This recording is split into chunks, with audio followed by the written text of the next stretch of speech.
जकी अनवर साहब आपके सामने। अस्सलाम वालेकुम। एक शेर, आते ही लबों पर नाम तेरा ये हाल मेरा हो जाता है। आते ही लबों पर नाम तेरा। आते ही लबों पर नाम तेरा ये हाल मेरा हो जाता है।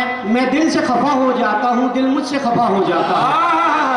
अरे क्या बात आते ही लबों पर नाम तेरा ये हाल मेरा हो जाता है। मैं दिल से खफा हो जाता हूँ, दिल मुझसे खफा हो जाता है। वाह वाह वाह वाह। 3 दोहे जाहिद साहब ने सुनाए तो मैं भी सुनाना चाहता हूँ।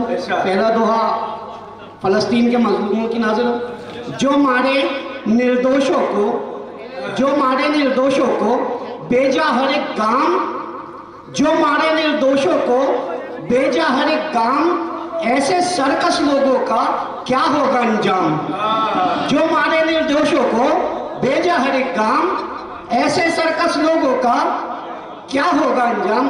अजय भैया, आपकी समातों के हवाले एक शेर मैं जब भी मेरे प्रोफेसर दोस्तों को सुनाता हूँ तो वो कहते हैं बिहारी लाल के, मैंने कहा खाकसा जकी अनवर का शेर है कि गोकुल की सब गोपियां तुझ पे चढ़ के जान, गोकुल की सब गोपियां तुझ पे चढ़ के जान, सारे ग्वाले करते हैं तेरा ही गुणगान।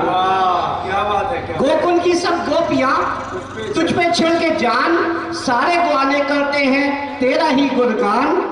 और तीसरा दो है कि तूने मेरे वास्ते घर छोड़ा ना बार, मैंने तेरे वास्ते छोड़ा सब संसार।